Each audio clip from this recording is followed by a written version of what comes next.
Hello, good evening, everyone. So once again, I welcome all of you in today's current affairs. Okay, so today we are in 27th of November 2025. Okay, and in today's current affairs classes, I will be bringing you some very good topics. The first topic which we will be discussing is related to judicial appointments. Okay, Collegium versus National Judicial Appointments Commission. Okay, because this is in light of recent Supreme recent statement issued by Chief Justice of India. Okay, then second, I will talk about euthanasia in India. Then I will talk about currency swaps. Okay, then I will talk about euthanasia in light of recently a board has been framed by Supreme Court for deciding euthanasia of a patient who has basically lost senses in all the forelimbs and torso, and that person is basically struggling with keeping good health, and continuously the health is deteriorating. Okay, then next I will be discussing currency swap and why it is important for a economy. Okay, then I will also discuss national judicial policy, which Supreme Court Chief Justice of India has currently said that India needs a national judicial policy to bring uniformity in judicial procedures across the country. Okay, and finally I will discuss rare earth magnets. They are very, very important, and this is a very, very important topic from different perspectives. One of the perspectives in them being the science and technology. Get the point? So, proceeding further, I'll see the first thing which I'm going to discuss is about passive euthanasia. Okay, passive euthanasia. Okay, why it is important for us? Because Supreme Court has formed recently a medical board to decide the fate of 31-year-old men.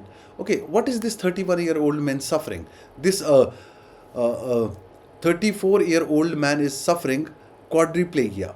Quadriplegia. What is quadriplegia?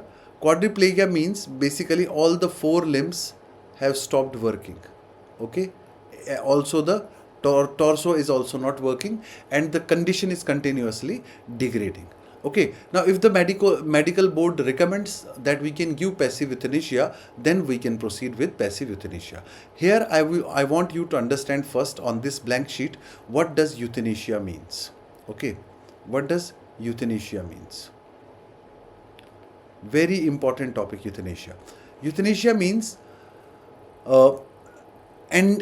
ending the life of a terminally ill patient, a patient who is terminally ill. Okay, terminally ill patient who has no hopes of recovery, and doctors are of the opinion that the patient may never recover. That is called as a terminally ill patient. Okay, in terminally ill patient, we say that we rather than making him suffer throughout remaining life, let us end his or her life. Ending the life by injecting a drug is called active euthanasia. Active euthanasia means when you end the life of an individual by giving a life terminating drug, by giving poison, for that matter, you can say, by giving such injections or such medicines which cause cardiac arrest or clotting of blood, means injecting something which will end the life. And passive euthanasia means only when a person is survived on a life support system, like वो continuously ICU में है, continuously life support system पे है, oxygen पे है, तो उसका life support system क्या करना है, हटाना है. That is called as passive euthanasia. तो हमारी कंट्री में पैसिव यूथनेशिया ही अलाउड है, एक्टिव यूथनेशिया अलाउड नहीं है. Active euthanasia in India is not allowed. Passive euthanasia जो है हमारी कंट्री में अलाउड है. अच्छा, ये पैसिव यूथनेशिया जो हमारी कंट्री में अलाउ हुआ, ये सबसे पहले कब अलाउ हुआ? You must remember that there is basically one case, common cause versus union of India 2018. In common cause, क्योंकि कॉन्स्टिट्यूशन में इसमें कोई लॉ है नहीं, तो इसलिए हमने क्या किया, सुप्रीम कोर्ट में एक एनजीओ है जिसका नाम है कॉमन कॉज, उसने केस फाइल किया कि पैसिव यूथनेशिया जो है वो अलाउ किया जाना चाहिए. ठीक है, common cause versus union of India in 2018. Supreme court जो है उसने सबसे पहले रियलाइज़ किया कि right to die with dignity, right to die with dignity, ये भी इम्पॉर्टेंट है. ये एक एस्टेब्लिश्ड राइट है कि right to life, article 21 means right to live it also incorporates right to die with dignity, provided कि जिसकी जो जो टर्मिनली इल पेशेंट है उसके लिए क्या है, उसका कोई नियरेस्ट वन लीगल हियर जो उसका हो वो क्या दे दे, एक लिविंग विल दे दे उस पेशेंट से लेके। अब कुछ पेशेंट्स ऐसे होते जो सेंसेस में नहीं होते तो उनकी लिविंग विल जो है उनके लीगल हियर्स देंगे, और अगर कोई पेशेंट का पता है कि इसका कोई ट्रीटमेंट चल रहा है, कल को ये टर्मिनली इल हो सकता है, तो इसलिए उसके लिविंग विल जो है वो खुद ही पहले ही दे के रखेगा। ठीक है, तो पैसिव यूथनेशिया, अब ये जो right to life with dignity है, इसमें ये यूथनेशिया का कॉन्सेप्ट रिटरेट किया, जो कि 2011 में एक केस ऐसा ही था, that is called as Aruna Shanbaug. Okay, Aruna, the case of Aruna Shanbaug, SHANBAUG, Aruna Shanbaug. तो इस केस में भी सुप्रीम कोर्ट ने अर्लियर यही कहा था कि हाँ, पैसिव यूथनेशिया जो है वो अलाउ किया जा सकता है उन पेशेंट्स को जो टर्मिनली इल हो चुके हैं। Active euthanasia means giving poison, ये नहीं दे सकते, ये इथिकली जो है एस्टेब्लिश नहीं हो पाएगा। लेकिन कोई लाइफ सपोर्ट सिस्टम से ही जिंदा है तो लाइफ सपोर्ट सिस्टम हटा के उसको पीसफुली जो है उसका पीसफुल डिमाइज जो है वो अलाउ किया जा सकता है। ठीक है, और ये right to die with dignity has been made a part of article 21 which is called as right to life and personal liberty. Personal liberty में उन्होंने कहा कोई चूज करता है कि I should die with dignity, so it is now made a part of article 21 since 2018 in the common cause versus union of India case. तो इसकी वजह से हमारी कंट्री में इस समय पैसिव यूथनेशिया जो है अलाउ किया जाता है। अब कोई पेशेंट, अब पैसिव यूथनेशिया का प्रोसेस क्या होता है? पैसिव यूथनेशिया का प्रोसेस मैं आपको बताता हूँ इंडिया के अंदर क्या प्रोसेस है। सपोज कोई पेशेंट है, वो क्या हो चुका है, पूरी तरह से लाइफ सपोर्ट सिस्टम पे है। किस पे है? लाइफ सपोर्ट सिस्टम पे है, पूरी तरह से वो लाइफ सपोर्ट सिस्टम पे है। ठीक है, तो वो अप्लाई करते हैं लिविंग विल के साथ, वो अप्लाई करते हैं लिविंग विल के साथ कि जीते जी इस इंसान ने कह दिया था हमें कि अगर मैं कल इस हालत में चला गया तो I should be allowed to die with dignity, और अगर नहीं तो उसका लीगल हियर जो है लिविंग विल का जो है लिविंग विल प्रोवाइड करेगा। ठीक है, अब टर्मिनली इल पेशेंट का लिविंग विल जो है उसके लिए फिर मेडिकल बोर्ड बिठाया जाता है। ठीक है, मेडिकल बोर्ड बिठाया जाता है। ठीक है, ये मेडिकल बोर्ड एग्जामिन करता है कि क्या ये इंसान वापस लाइफ में आ सकता है, क्या ये बंदा ट्रीटमेंट ले सकता है या नहीं ले सकता। अगर उन्होंने डिक्लेयर कर दिया कि ट्रीटमेंट जो है वो पॉसिबल नहीं है, तो उसके बाद अलाउ किया जाता है कि इसका लाइफ सपोर्ट सिस्टम हटा दो। अगर ट्रीटमेंट पॉसिबल ना हो then it is said that इसका क्या कर लो, लाइफ सपोर्ट सिस्टम हटा दो, removal of life support system. और इस removal of life support system की वजह से क्या हो जाएगा, that human being will be allowed to die in peaceful manner, that human being will be allowed to die in peaceful manner. So it is, passive euthanasia means it is an intentional act of letting a patient die by withholding or withdrawing the life support system. This is all you must understand about passive euthanasia, about passive euthanasia. Okay. Okay, so now this was all about euthanasia, all about euthanasia. So now I want you to go through one more topic. Next topic is about National Judicial Appointments Commission. Okay, recently newly appointed Chief Justice of India, Suryakant, Justice Suryakant says that we want to relook for revival of National Judicial Appointments Commission. This National Judicial Appointments Commission is to be relooked and to be revived. Why it needs to be revived? Because the National Judicial Appointment Commission was declared unconstitutional, by Supreme Court in 2015 in the fourth judge's case. Okay, so this time Supreme Court, Suryakant sir, Justice Suryakant says that we should look into it again and we may go for its revival because it gave ample powers to the government elected by people to appoint judicial functionaries, particularly in the higher judiciary, high courts and supreme courts. अभी national judicial appointments commission के लिए हमने constitution में क्या पास किया था, 99th constitutional amendment act, 99th constitutional amendment act ने क्या किया, इसने नेशनल जुडिशियल अपॉइंटमेंट कमीशन को क्या दिया, एक एक्ट पास होने के साथ ही नेशनल जुडिशियल अपॉइंटमेंट कमीशन जो है वो एग्जिस्टेंस में आया, ठीक है, 2014। इसके मेंबर्स कौन कौन से थे? There were members, it was this number 1 there was chief justice of India who was going to be ex officio member. Then after Chief Justice of India, two senior most Supreme Court judges.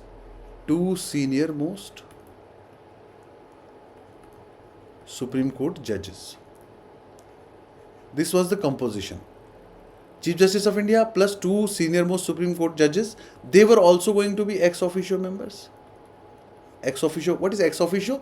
Means originally they don't belong to a particular office, but they will function. So membership is ex officio, means they are Chief Justice of India and senior most judges. Their office is judicial office, but they will be ex officio members of the appointments committee.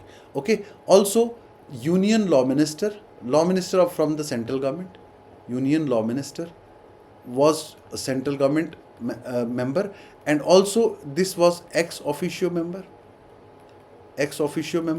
Okay. After that, there were two eminent persons from the civil society. They will be nominated by a committee. Okay. Then two eminent persons. So in totality, there will be 6 members. These two eminent persons, they were to be appointed by one committee for that matter. The committee was to be of, again, Chief Justice of India, Prime Minister of India, Leader of Opposition. Okay. LOP plus PM plus CJI, ये 3 लोग मिलके इन 2 लोगों का चयन करेंगे। तो इसका मतलब ये जो है, ये भी इसमें role of PM and LOP जो है, तो लेजिस्लेचर एग्जीक्यूटिव का रोल आ गया, और union law minister again executive का रोल आ गया, और 3 जुडिशियल फंक्शनरीज जो एग्जीक्यूटिव के जो जुडिशियल फंक्शनरीज ही थे। इससे ये कहा गया था कि कम से कम रिस्पॉन्सिबल गवर्नमेंट, जो लोगों की बनाई हुई गवर्नमेंट है, उनको एक पता आइडिया हो जाएगा कि कैसे जुडिशियल अपॉइंटमेंट्स हो रही है, किसका अपॉइंटमेंट हो रहा है, एक ट्रांसपेरेंसी आएगी। हालांकि इसमें अपर से किसकी है, again chief justice of India और एक्स ऑफिशियो मेंबर्स जो है 2 सीनियर मोस्ट जजेस, तो सुप्रीम कोर्ट का ही एक किस्म से जुडिशरी का ही अपर हैंड है, और इसमें यहाँ पे भी चीफ जस्टिस का इन्वॉल्वमेंट है इन 2 एमिनेंट पर्सनस को नॉमिनेट करने में। समझ रहे मेरी बात को? अब ये एमिनेंट पर्सन जो है 2, इनमें से एक हमेशा क्या होना चाहिए था, SC, ST, OBC या वुमेन। जब ये जुडिशियल अपॉइंटमेंट्स कमीशन आया, I was of the opinion कि ये सही है, इसमें रिप्रेजेंटेशन सबको मिल रहा है, और पता चलेगा अभी जो सिस्टम है अपॉइंटमेंट ऑफ जजेस का, उसको ऑफनली क्रिटिसाइज किया जाता है 2-3 चीज़ों के लिए, कि अभी जो जुडिशियल अपॉइंटमेंट सिस्टम है उसको कहते हैं कोलिजियम सिस्टम। क्या कहते हैं? Collegium system. मेरा पिछला लेक्चर जिसने नहीं देखा वो देख लेना, पिछले 2 दिन पहले के करंट अफेयर्स में मैंने बताया कि फर्स्ट जजेस केस, सेकेंड जजेस केस और थर्ड जजेस केस, इन 3 जजेस केस में एवोल्यूशन हुआ कोलिजियम सिस्टम का। लेकिन इसमें कुछ प्रॉब्लम्स है, कोलिजियम सिस्टम के इश्यूज हैं कुछ इसमें। It has been said that collegium system always practices nepotism, favouritism. Okay. Then there is also opaqueness, कोई ट्रांसपेरेंट वे में कैसे ये क्या क्राइटेरिया रखते हैं, किस बंदे का नाम लेते हैं, किस बंदे का नाम छोड़ते हैं, इसमें एक ओपेकनेस है। ठीक है। और इसके ऊपर पार्लियामेंट्री इलेक्टेड गवर्नमेंट का कोई कंट्रोल नहीं है, पार्लियामेंट्री कंट्रोल नहीं है। हालांकि ये वाला जो क्रिटिसिज्म है ये मुझे उतना सही नहीं लगा, क्योंकि पार्लियामेंट का कंट्रोल होना भी क्यों चाहिए? Why do we need parliament's control over judiciary when we are operating in the principle of independent judiciary। तो जुडिशरी के इंडिपेंडेंस के लिए ये पॉइंट जो है वैलिड क्रिटिसिज्म था, लेकिन ये जो नेपोटिज्म और ओपेकनेस है ये किसी हद तक सही क्रिटिसिज्म्स थे। ठीक है। लेकिन अभी तक कोलिजियम सिस्टम में ही हम ऑपरेट कर रहे हैं। ठीक है।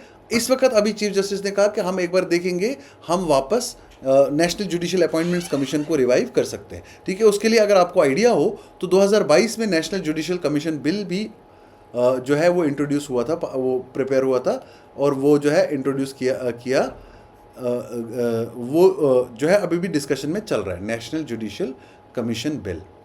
अब ये देखना होगा कि अगर ये बिल इंट्रोड्यूस होता है और पास होता है तो इसके क्या प्रोविजंस पास होते हैं और जुडिशियल अपॉइंटमेंट्स को कैसे देखा जाता है। लेकिन सबकी एक कॉमन चीज़ ये है, कॉमन क्वेश्चन ये है कि जुडिशियल अपॉइंटमेंट्स में दो चीज़ें होनी चाहिए। जुडिशियल अपॉइंटमेंट्स में, इन judicial appointments neutrality is required and transparency is required. इसके लिए हमारे जो चीफ जस्टिस है अभी के, उन्होंने भी कहा है कि हम एक बार ये देखेंगे। उनका और ये और कहना है कि हम ये इसलिए भी ज़रूरी है कि हमको जो है गवर्नमेंट, इलेक्टेड गवर्नमेंट डेमोक्रेसी में उसको ऊपर रखना है, तो लोगों की विल को ऊपर रखना है। ठीक है, तो लोगों की विल को ऊपर रखने के लिए हमको गवर्नमेंट का रोल ज़रूरी लाना है जुडिशियल अपॉइंटमेंट्स में। ठीक है, हमको जुडिशियल अपॉइंटमेंट्स को एक मिस्ट्री नहीं बनाना। ठीक है, हाँ, समझ में आ गया आपको। सो this is all about judicial appointments. उसके बाद बहुत कम रूम है इंडिया के पास किस चीज़ के साथ डील करने के लिए, हमारी अपनी ट्रेड पॉलिसी को, डील करने के लिए बहुत कम रूम है हमारे पास। इस आर्टिकल में हाईलाइट किया गया है we have excessive dependence for oil imports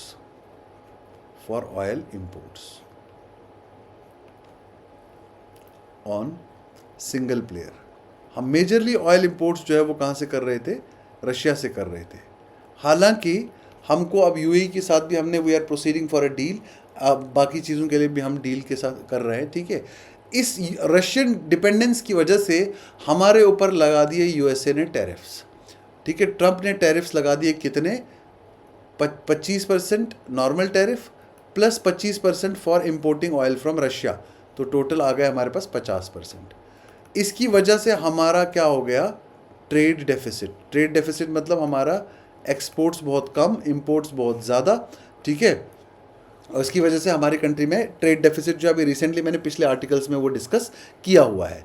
ऐसी सिचुएशन में, जब एक फिक्स में ऐसी सिचुएशन में आप आ जाओ, इस सब की वजह से क्या हो गया, डॉलर क्या होना शुरू हो गया, स्ट्रेंथन होना शुरू हो गया, और रुपी जो है वो क्या होनी शुरू होगी, वीक होना शुरू हो गया। ठीक है, ऐसी सिचुएशन में जब रुपी वीक हो रही हो, आरबीआई के पास बहुत लिमिटेड कंट्रोल होता है। ठीक है, आरबीआई हैज़ लिमिटेड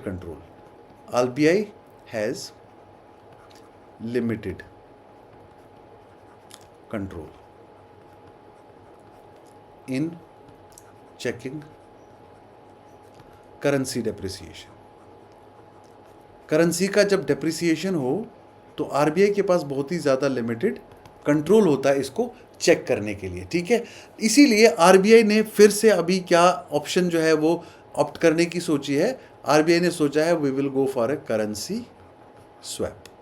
तो ये करेंसी स्वैप मुझे समझाना है आपको, मेन जो इस आर्टिकल का मेन थीम है, what is currency swap. Currency swap में मैं इलस्ट्रेशन के थ्रू समझाऊंगा कि सेंट्रल बैंक क्या करता है, डॉलर सेल करता है, जो कौन से बैंक से, नॉर्मल कमर्शियल बैंक्स जो हमारे बैंक्स को। ठीक है, central bank sells dollars and banks give rupee to RBI. अब बैंक्स जब रुपी आरबीआई के पास देंगे तो बैंक्स को रुपी लोगों को देने के लिए नहीं होगा, इसलिए मार्केट में क्या हो जाएगी, मनी सप्लाई कम हो जाएगी। मनी सप्लाई कम होने की वजह से हमारी कंट्री में क्या हो जाएगा, थोड़ा सा इस समय क्या होगा, इन्फ्लेशन ऑलरेडी हमारा बहुत लो चल रहा है, तो इन्फ्लेशन की हमें ऑलरेडी टेंशन नहीं है। लेकिन जब हमारा मनी सप्लाई कम होगा तो मनी की वैल्यू बढ़ जाएगी, इससे क्या हो जाएगा, रुपी का स्ट्रेंथनिंग हो जाएगा। क्या हो जाएगा, रुपी स्ट्रेंथनिंग हो जाएगी, रुपी विल गेट स्ट्रॉन्गर। तो करेंसी डेप्रिसिएशन जो है that can be checked. Why, because due to RBI selling dollars to bank, supply of dollars will increase. तो किसी का भी सप्लाई जब बढ़ जाता है उसका स्ट्रेंथ थोड़ा कम हो जाता है। समझ रहे मेरी बात को, कॉरेस्पॉन्डिंगली रुपी का स्ट्रेंथ जो है ये क्या हो जाएगा, ये रुपी का स्ट्रेंथ जो है थोड़ा सा गेन हो जाएगा। ठीक है, इफ़ यू सी कि अभी recently in February also dollar 10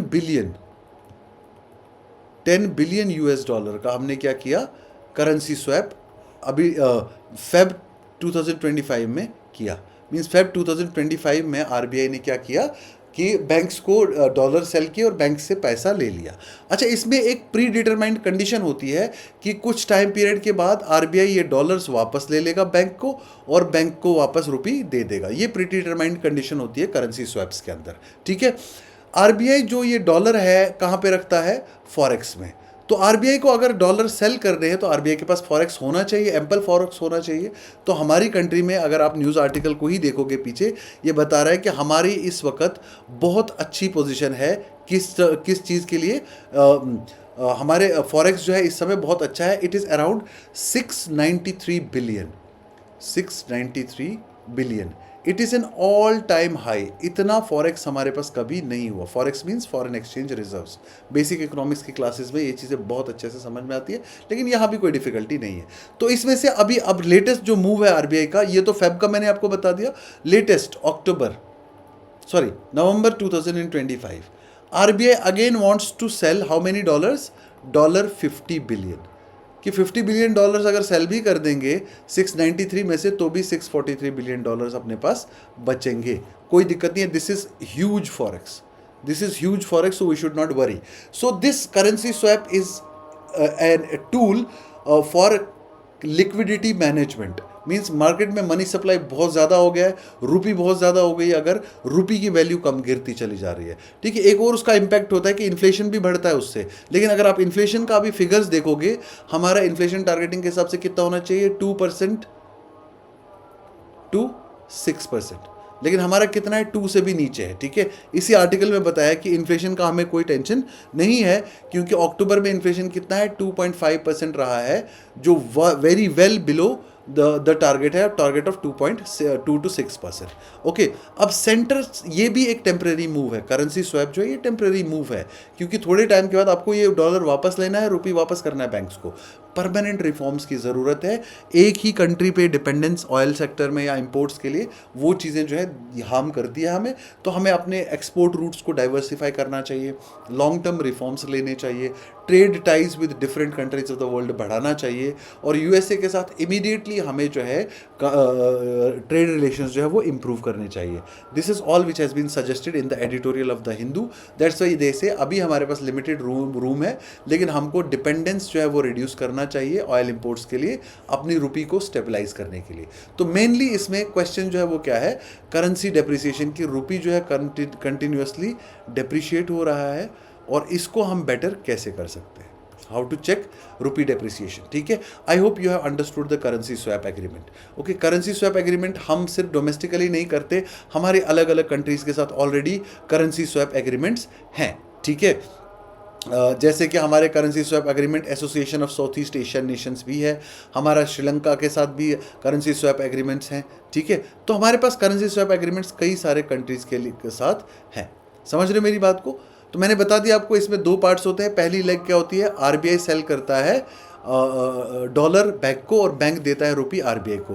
दूसरी लेग में बैंक आरबीआई को डॉलर वापस करता है और रुपी आरबीआई से वापस लेता है after certain time with a premium rate on that. उसके ऊपर एक प्रीमियम भी लेता है, कुछ एक्स्ट्रा चार्जेस भी लेते हैं, that is called premium.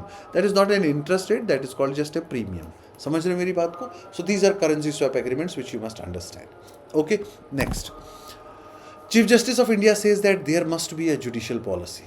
There must be a judicial policy. Why a judicial policy is important for India? Because to bring uniformity in justice system in India, to bring uniformity in justice delivery. क्यों ज़रूरत है हमें ये? क्योंकि हमारी country में इस समय जो जस्टिस डिलीवरी मैकेनिज्म है वो बहुत ही टफ है। एक तो केसेस लिंगर ऑन करते फॉर ईयर्स एंड ईयर्स, ठीक है। और हमारे पास जो जस्टिस है वो एक ही किस्म के प्रोविजंस के साथ जो है डिलीवर किया जाना चाहिए अक्रॉस द कंट्री। सो हमारे पास what do we need to understand the languages, we need to understand the laws, we need to bring uniformity in the laws. That's why a uniform judicial policy is to be brought across the country. ये तो just एक judicial reform है, उन्होंने eco किया है। अभी कैसी uniform judicial policy आएगी, क्या उसमें नए नए इश्यूज आएंगे, क्या प्रोविजंस आएंगे, that is yet to be seen. But uniform judicial policy का मतलब एक ऐसी जुडिशियल पॉलिसी जिसमें क्या होगा, जिसमें पूरी तरह से जुडिशियली जो है प्रिडिक्टेबल हो जाए कि ऐसे केसेस जब आए तो डिसीजंस क्या आया। कभी कभी ऐसा होता है कि सेम नेचर के केसेस दो कोर्ट्स में लगते हैं, आउटकम दोनों का डिफरेंट होता है। मींस टोटल अनप्रिडिक्टेबिलिटी इस समय जुडिशियल मैकेनिज्म में हमारे कंट्री में, ठीक है। तो इसलिए हमारे पास जो है ये जो गैप है between the constitutional vision and the actual field experience, actual experience on the field implementation, that is entirely different. तो उसको ब्रिज करने के लिए हमको एक जुडिशियल पॉलिसी जो है वो होनी चाहिए, ऐसा हमारे चीफ जस्टिस का कहना है। जब ये जुडिशियल पॉलिसी आएगी we will see, get the point. Now cabinet approves 7,280 crore. पहले आप ये देखो, अगर इतना बड़ा अमाउंट अप्रूव किया गया किसी चीज़ के लिए, वो चीज़ बहुत बड़ी है। वो क्या है? Rare earth magnets. They are also called as REPM, rare earth permanent magnets. They are also called as rare अर्थ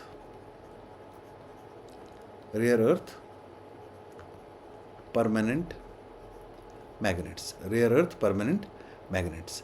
ऐसा पहले कभी नहीं हुआ कि इतना ज़्यादा गवर्नमेंट ने एलोकेशन किया हो, कोई स्कीम ऐसी बड़ी लाई हो रेयर अर्थ मैग्नेट्स के लिए। रेयर अर्थ मैग्नेट्स के लिए वैसे कोई स्कीम हमारी कंट्री में आज तक आई भी नहीं है, ठीक है।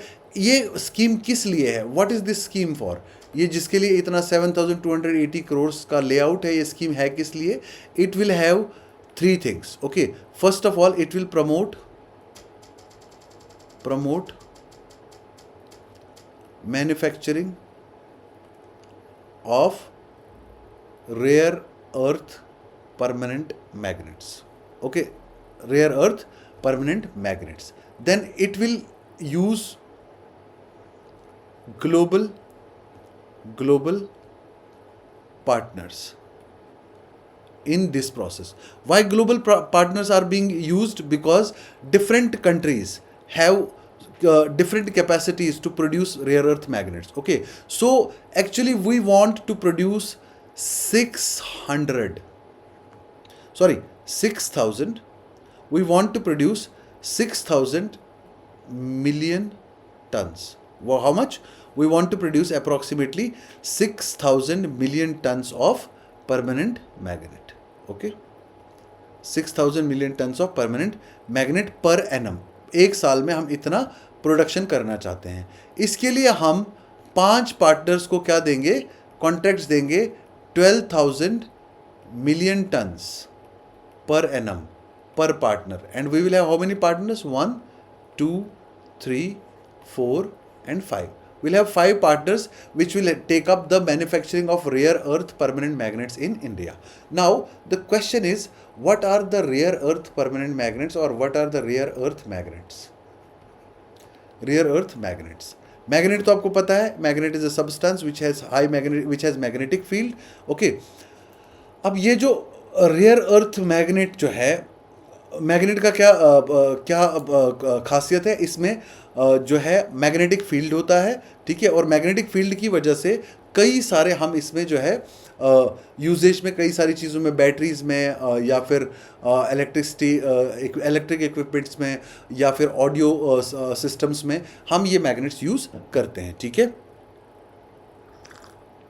अब रेयर अर्थ मैग्नेट क्या होता है? सबसे पहले इनको रेयर अर्थ मैग्नेट क्यों कहते हैं? क्योंकि ये ज़्यादातर उन एलिमेंट्स से पाए जाते हैं जिन्हें हम क्या कहते हैं? Rare earth elements. They are made up of rare earth magnets are made up of rare earth elements. Can you name few rare earth elements? I will name at least 3 for you. You must understand they are very important. Okay, सबसे पहले neodymium.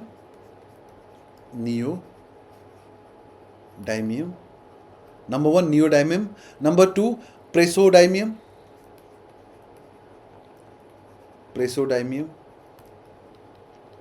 And then also I will name one more, that is called as dysprosium. DYSPROSIUM.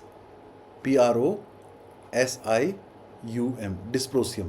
These are the rare earth elements जिनकी composition से rare earth magnets बनते हैं, ठीक है। अब इसमें कुछ alloys बनते हैं इन rare earth elements, they get converted into alloys, और वहाँ से हमको क्या मिलता है? rare earth permanent magnet. इसका प्रोसेस ही यही है, रेयर अर्थ एलिमेंट्स को एलॉयज में कन्वर्ट करना, एलॉयज को फिर रेयर अर्थ परमानेंट मैग्नेट में कन्वर्ट करना, ठीक है। अब ये जो एलॉयज है, मेनली एक एलॉय बहुत फेमस एलॉय है जिससे रेयर अर्थ एलिमेंट मिलता है, it is called as NdFeB। NdFeB, why Nd? Because Nd stands for neodymium, Fe stands for iron and B stands for boron. ये एक एलॉय है नियोडाइमियम, आयरन और boron का, जहाँ से हम रेयर अर्थ एलिमेंट्स का जो है फॉर्मेशन करते हैं, ठीक है। अब ये जो रेयर अर्थ परमानेंट मैग्नेट है, if you have to define this rare earth permanent magnet, it is the strongest type of permanent magnet. याद रखना, इसका जो मैग्नेटिक फील्ड है सबसे ज़्यादा स्ट्रॉन्ग होता है। It is the strongest type of permanent magnet. Permanent magnet क्या होता है? वो मैग्नेट जिसका मैग्नेटिक फील्ड इजीली वैनिश नहीं हो जाता, ठीक है। Means it can not be demagnetized easily, it has high magnetic strength होता है इसका, बहुत ही ज़्यादा मैग्नेटिक स्ट्रेंथ होता है, ठीक है। And it has high resistance for demagnetization, high resistance for demagnetization. अभी हमारा डिपेंडेंस चल रहा है रेयर अर्थ एलिमेंट के लिए किसके ऊपर? चाइना के ऊपर। वाई? बिकॉज चाइना जो है globally 70% of rare earth elements जो है वो चाइना में ही होते हैं, 90% ऑफ मैग्नेट प्रोडक्शन चाइना में होती है। चाइना में 70% rare earth elements and 90% of permanent magnets, ये चाइना में ही है। तो हमारा पूरा डिपेंडेंस इस पे है, ठीक है। अब ये जो स्कीम अभी लॉन्च किया गया रेयर अर्थ परमानेंट मैग्नेट की फॉर्मेशन के लिए, इसमें हम क्या करना चाहते हैं? We want to attain self reliance in rare earth permanent magnet sector. India plans self-reliance in this, okay, next to 3 to 5 years, okay. अब इसमें जो है ये कंपनीज, जिनको हम 5 कंपनीज को कॉन्ट्रैक्ट देंगे, हम इनको देंगे 2 ईयर का ग्रेस पीरियड ताकि वो प्रोडक्शन शुरू करे, और 5 ईयर के लिए हम इनका प्रोडक्शन जो है वो उसका बेनिफिट उठा पाएंगे। सो टोटल स्कीम का जो टाइम पीरियड फ्रेम है वो कितना है? 7 ईयर्स का टाइम फ्रेम है इस स्कीम के अंदर। समझ रहे हो मेरी बात को? ठीक है। इसकी वजह से हम क्या करेंगे? एक तो सेल्फ रिलायंस अटेन करेंगे और हमारा इंपोर्ट डिपेंडेंस कम हो जाएगा। It will reduce our import dependence, ठीक है। तो this is very very important. What is rare earth elements, what are rare earth magnets, etcetera etcetera, okay, dependence, ठीक है। अब रेयर अर्थ एलिमेंट्स जो होते हैं, इनको रेयर अर्थ एलिमेंट्स क्यों बोलते हैं? Why do we call rare earth elements? You know, in totality, these rare earth elements, there are basically 17 elements in this category. There are how many elements in this category? There are 17 elements, and they are called as, out of those 17, 15 are called as lanthanides. जो chemistry या science वाले बच्चे होंगे तो याद रखना, lanthanides और rare earth elements, plus उसके अलावा जो 2 हैं अलग से, वो कौन कौन से हैं? Yttrium and scandium, they are called as rare earth elements, okay. इनमें कुछ कुछ चीज़ें होती हैं जो बहुत अच्छी होती हैं, बहुत यूनिक होती है। सबसे पहले इनका एक क्या होता है? मैग्नेटिक कैरेक्टर होता है, they are magnetic in nature, ठीक है। दूसरा, दे आर ल्यूमिनिसेंट इन नेचर, ठीक है। और तीसरा, they have various electrochemical properties. इसकी वजह से इनकी यूटिलिटी इलेक्ट्रॉनिक्स में, सेमीकंडक्टर्स में बहुत ज़्यादा बढ़ जाती है, ठीक है। और ये बहुत ही ज़्यादा इनमें इनकी डेंसिटी बहुत ज़्यादा होती है, मेल्टिंग पॉइंट भी बहुत हाई होता है, कंडक्टिविटी, थर्मल कंडक्टेंस बहुत ज़्यादा होता है। इनमें कुछ और चीज़ें भी लिख लो रेयर अर्थ एलिमेंट्स के बारे में। उनकी डेंसिटी जो है वो क्या होती है? बहुत हाई होती है, ठीक है। मेल्टिंग पॉइंट जो होता है उनका, वो भी बहुत हाई होता है। इसकी वजह से ये एक आइडियल किस्म का मेटल बन जाता है मल्टीपल यूजेज के लिए, ठीक है। और थर्मल कंडक्टेंस जो है वो भी इसका बहुत ज़्यादा होता है। थर्मल कंडक्टेंस भी क्या होता है? बहुत ज़्यादा होता है। तो ये सारी चीज़ें जो हैं इंपॉर्टेंट है हमारे अंडरस्टैंडिंग के लिए। तो मैंने rare earth elements, rare earth magnets और रेयर अर्थ मैग्नेट्स के रिलेटेड जो स्कीम हमारी गवर्नमेंट ने लॉन्च किया है, I am sure there will be a prelims question on this. Please prepare it very thoroughly. Okay, so this is all my dear friends for today. Tomorrow I will come back again and I will bring you some great topics again in the current affairs analysis. Okay, thank you so much. We will meet again tomorrow.